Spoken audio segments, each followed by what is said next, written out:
Hello friends, welcome back to my channel. ఈసారి అయితే మనం అంగప్రదక్షిణ టికెట్లు బుక్ అయిన వల్ల తిరుపతికి కాలినడక మార్గంలో వెళ్దామని నేను మా ఫ్రెండ్ సాయి ఇద్దరం బయలుదేరిపోయాం.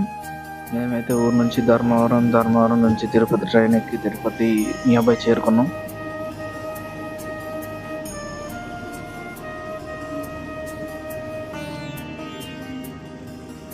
ఇక మనం వీడియోలో చూసుకున్నట్టయితే ఇది మార్చ్, వేసవికాలం ఆల్రెడీ మొదలైపోయింది.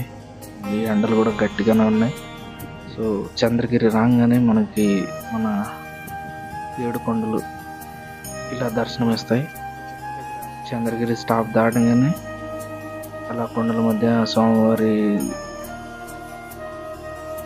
తిరుపతి గోపురం ప్రత్యక్షమవుతుంది. దాన్ని చూడడానికి ఇటువైపు ట్రైన్ జర్నీ చూసుకోవడం, అందులోనూ విండో సీట్ దొరకడం, ట్రైన్ జర్నీ కూడా బాగానే సాగింది.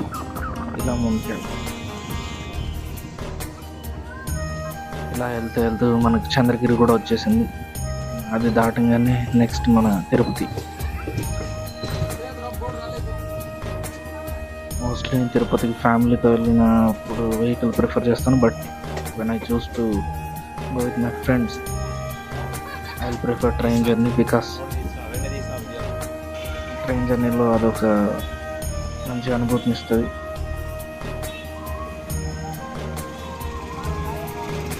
అయితే తిరుపతికి ఎంటర్ అయిపోయాం. భూదేవి కాంప్లెక్స్ దగ్గర కూడా వచ్చాం. గ్యాస్ క్రైసిస్ వల్ల, పెట్రోల్ రేట్స్ అవి దీనివల్ల తిరుపతిలో కూడా ట్రావెల్ ఫేర్స్ అన్ని పెరిగిపోయాయి. ప్రజెంట్ కరెక్ట్గా మనం గరుడ వారిది దాటుకొని అలిపిరి మెట్ల దగ్గరకు వచ్చాం. ఎంట్రన్స్ విజువల్స్ అయితే చూడవచ్చు. తిరుపతి ఎంటర్ అవ్వగానే అదో ప్రశాంతమైన వాతావరణం. ఎన్ని వేల మంది, ఎన్ని లక్షల మంది భక్తులు వచ్చినా ఏ ఆటంకాలు రాకుండా, ఎవరికి ఏ ఇబ్బందులు ఉండకుండా అందరికీ సదుపాయాలు అందజేయడంలో తిరుపతి మనకి ముందు ఉంటుంది.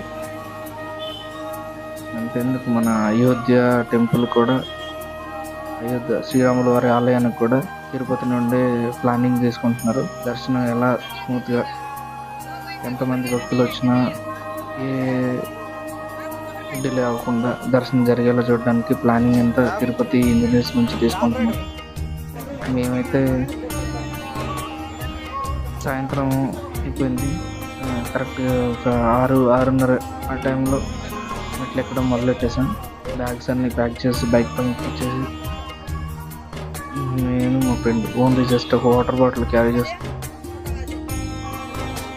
మొదటి మెట్టుకి అందరూ పూజలు చేసి మెట్లు ఎక్కడం మొదలు పెడతారు. ఈ అలిపిరి మెట్లు దాదాపు 3500 మెట్లు ఉంటాయి. నడకదారిన వెళ్ళే భక్తులకు చోట్ల వాటరు, వాష్రూమ్స్ ఇవన్నీ స్టార్ట్ అయి ఉంటాయి. చాలామంది కుంకుమ, పసుపు వాళ్ళ మొక్కు తీరిన తర్వాత, ఏదైనా మొక్కు నెరవేరినట్లయితే ఇలా కొంతమంది కర్పూరాలు వెలిగిస్తారు. కొంతమంది పసుపు కుంకుమలతో మెట్టుకి వాళ్ళు నడుము ఉంచి వాళ్ళ మొక్కు తీర్చుకోవడానికి, మొక్కు నెరవేరిన తర్వాత ఇలా తిరుపతికి రావడం, వాళ్ళు ఏదైతే కోరుకుంటారో ఈ నెరవేరిన తర్వాత వాళ్ళు ఏమైతే మొక్కు ఉంటారో ఆ మొక్కులు తీర్చుకోవడానికి కూడా తిరుపతి చాలా మంది వస్తారు.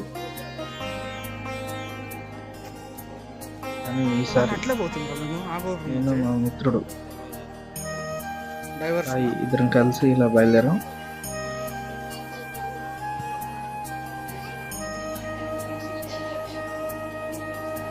నడకదారిని వెళ్ళే మార్గంలో కొన్ని చేంజెస్ అయితే చేశారండి. ప్రజెంట్ ఇప్పుడు ఇలా కృష్ణ మందిరం కొత్తగా దారి మళ్ళించి ఆడేదో రెనోవేషన్ జరుగుతున్నట్టుంది. సో దారి మళ్ళించి మళ్ళీ మెయిన్ ద్వారానికి కనెక్ట్ అయ్యేలా చేశారు. ఇది అంత కొత్తదే, ముందు ఎప్పుడు లేదు, ఈ మధ్యన కట్టినది. తిరుపతి లోకల్ వాళ్ళు కొత్త శనివారం వ్రతం అది. నాకు అదృష్టం ఏంటంటే కరెక్ట్ శుక్రవారం మెట్లెక్కితే కరెక్ట్ శనివారం రోజునే వెంకటేశ్వర స్వామి వారాన్ని దర్శనం అయ్యేలా ఆయన అనుగ్రహించినట్టు నేను కూడా బయలుదేరుతున్నాను. మా ఫ్రెండ్ సాయి. మామూలుగా ఇద్దరికి ఫోటోలో వీడియోలో ఉండడం ఇష్టం లేదు, కానీ వాడికి తెలియకుండా ఈ క్లిప్ అయితే తీసాను.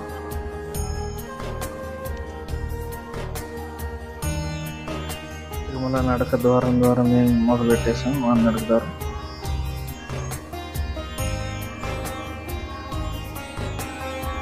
మొదట 50 మెట్లు ఎక్కేసరికి ఆయాసం వచ్చినట్టు అయిపోయింది. అలా ఎక్కి గాలి గోపురాన్ని చేరుకున్నాం. గాలి గోపురాన్ని చేరేసరికి మొత్తం చీకటి అయిపోయింది.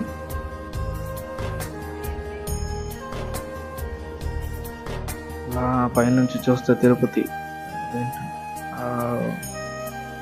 ఫస్ట్ ఆఫ్ ఆల్ లైట్స్ అన్నీ మనకు వ్యూ చాలా బాగుంటుంది.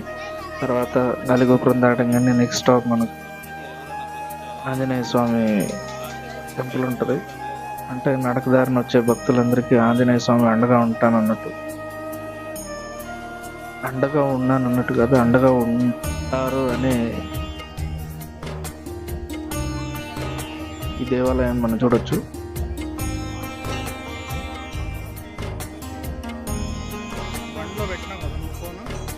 అలా కొంచెం సేపు ఒక 15 నిమిషాలు ఇక్కడ విశ్రాంతి తీసుకొని మళ్ళీ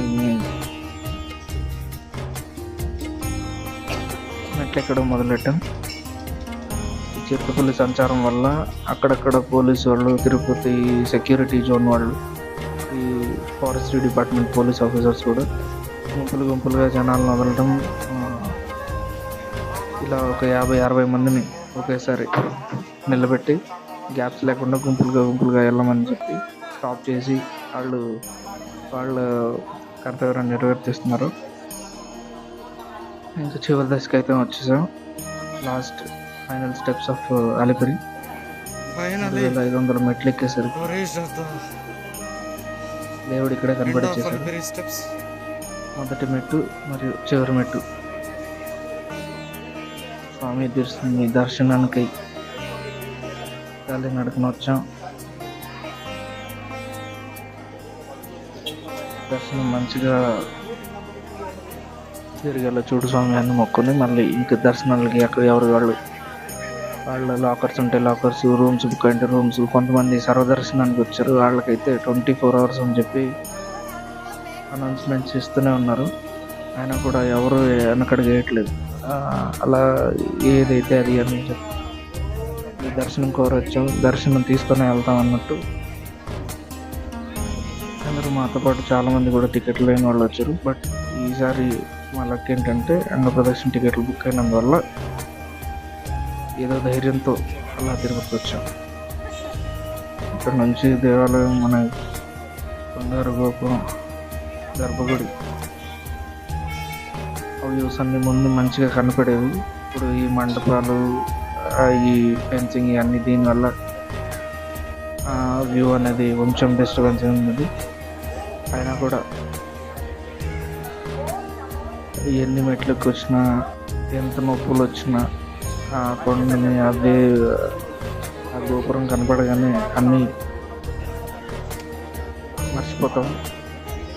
గోవింద అంటూ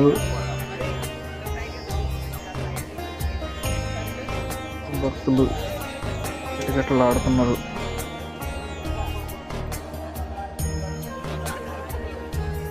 చివరికి దర్శనానికి అయితే 11-12ంటికి అలా భోంచేసి కొద్దిసేపు 1 hour రెస్ట్ తీసుకొని తర్వాత కోనేరులో స్నానం చేసి ఇంకా ప్రదక్షిణ చేయాలంటే అలా కోనేరులో వాళ్ళే స్పెషల్గా టోకెన్ మనకి ఇచ్చిన దర్శనం టోకెన్ చూపిస్తే మనల్ని అలో చేస్తారు కోనేరులో స్నానం చేయడానికి. స్నానం చేసి మళ్ళీ వచ్చి ఇంకా దర్శనం క్యూలోకి వెళ్ళిపోయాం.